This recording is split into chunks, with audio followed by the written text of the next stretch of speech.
Hi and welcome to Swissquote's Daily Market Talk. It's Tuesday, September 23rd. US equities printed fresh record highs yesterday on the announcement that Nvidia will invest 100 billion US dollars in OpenAI so that the latter could build data centers using Nvidia's chips.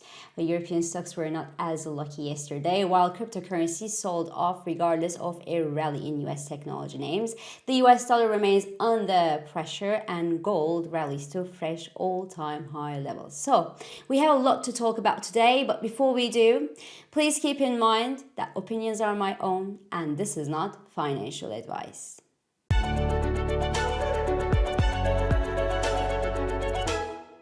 Every time you think the AI rally has maybe topped out, well, it finds another gear because yesterday was one of those days. Nvidia announced that it will invest 100 billion US dollars in OpenAI to build data centers and develop other AI infrastructure with them. And here we are talking about a capacity of 10 gigawatts of power.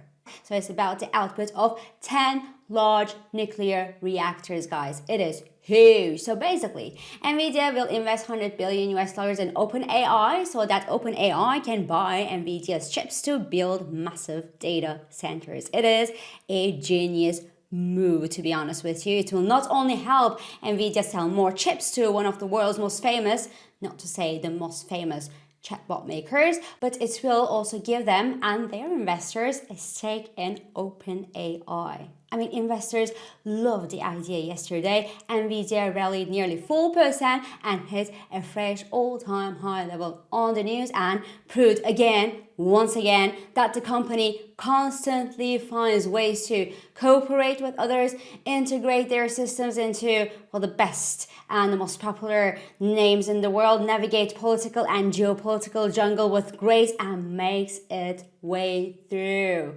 Holy Nvidia, I would like to say. It is now worth nearly 4.5 trillion US dollars. Anyway, you know what? Oracle, which is one of the most popular days of these days as well, did even better yesterday with a more than 6% rally in the session on news that they will rebuild and secure the new US version of TikTok's algorithm. As such, the technology rally led the major US indices to fresh all-time high levels yesterday. The S&P 500 flirted with the 6,700 mark, while Nasdaq 100 is now less than 250 points away from the 25,000 psychological level. Yet, the non-technology names look a bit less cheery than that, mind you, with the equal weighted version of the S&P 500 index trading flat at yesterday's trading session, and the European car makers here in Europe tanked as Porsche and Volkswagen actually cut their outlook for the year, and the Stoxx 600 didn't look cheery either. And in the bond space, the US 2-year yield actually rebounded yesterday past the 3.60% level, even with Stephen Miran, the Fed's new member, who has been appointed by Donald Trump's administration directly to back lower interest rates at the Fed, well, lived up to his new role and the White House expectations and said things like the neutral rate is much lower than where it is right now and that he would cut the rates by 150 basis points very quickly to get there soon enough, and that it wouldn't be a panic move. No, a 75 basis point would be a panic move, for example. I mean, the kind of things that are too far stretched that they can't, well, be taken seriously by investors or seriously enough to make their way through the market expectations and the market pricing. And the proof is that the US 2-year yield just didn't even react to his dovish, ultra dovish comments. On the contrary, it rebounded yesterday. So yes, that is actually a sign, one more sign, that lowering interest rates wouldn't lower the long-term borrowing costs if the size and the speed of easing is not warranted. And it's because lower interest rates boosts inflation and inflation expectations and hence limits the expectations of future and further interest rate cuts. So Mr. Miran is in, and he will be pushing for lower rates in the US. The White House is, well, out of the Fed normally, but it's also be pushing for lower rates by putting its own members in the Fed's committee. But the reality is that the Fed can't hand out rate cuts like candy at a party. So the economic data, growth, jobs and inflation data will matter for market pricing and for investor appetite.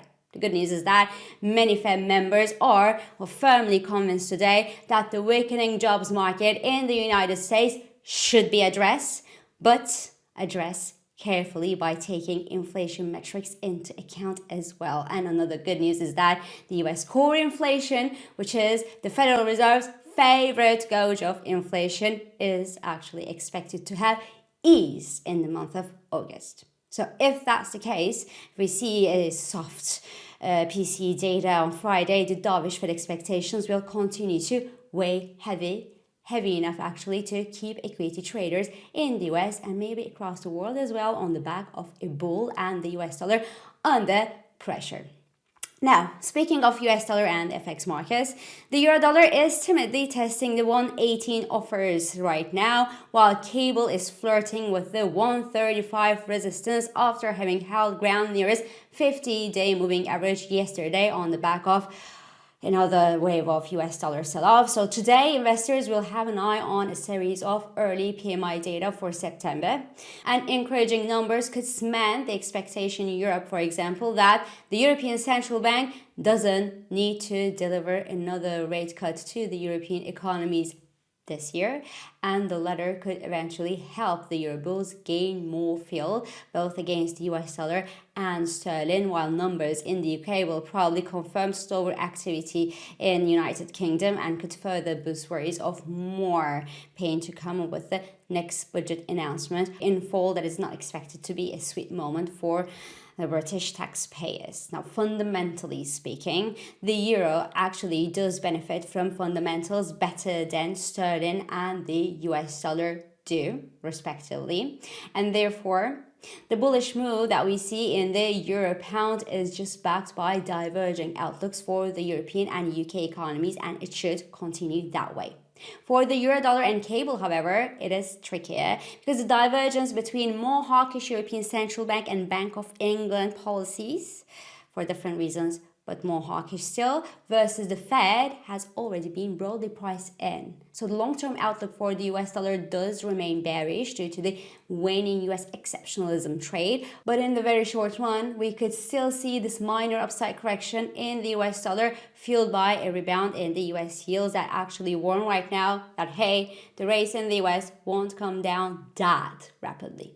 Interestingly, however, yesterday's technology-led rally couldn't save the cryptocurrency bulls. Bitcoin actually lost more than 2% just yesterday and slipped below its 100-day moving average, while altcoins took a heavier hit. Ethereum in this context fell more than 5% yesterday, while Solana slid more than 6%.